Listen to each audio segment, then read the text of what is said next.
من هو الله؟ الله الله الله هو الرب، هو الإله، هو الواحد، هو الأحد، هو الرحمن، هو الرحيم، هو الملك، هو القدوس، هو السلام، هو المؤمن، هو المهيمن، هو العزيز، هو الجبار، هو المتكبر، هو التواب، هو الواسع، هو الكريم، هو العفو، هو القدير، هو اللطيف، هو الخبير، هو السميع، هو البصير، هو النصير، هو القريب، هو المجيب، هو الرقيب، هو الحسيب، هو القوي، هو الشهيد، هو الحميد، هو المجيد، هو المحيط، هو الحفيظ، هو الحق المبين، هو القهار، هو الخلاق، هو الفتاح، هو الودود، هو الغفور، هو الرؤوف، هو الشكور، هو المتعال، هو المستعان، هو الوهاب، هو الخفي، هو الوارث،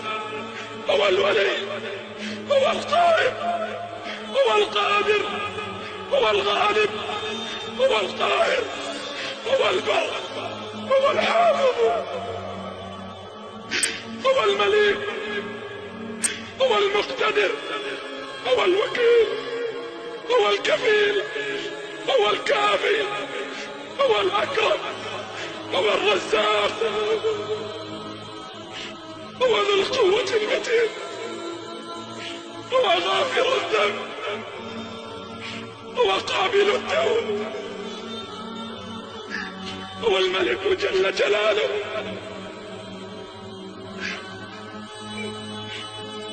لا إله إلا الله، ذلكم الله. لو أن أشجار البلاد جميعها الأقلام تكتبها بكل بنان، والبحر تلقى فيه 7 أبحر لكتابة الأسماء كل زمان نفدت، ولم تنفد بها كلماته، ليس الكلام من الإله من هو الله؟ الله الله الله هو الرب، هو الإله، هو الواحد،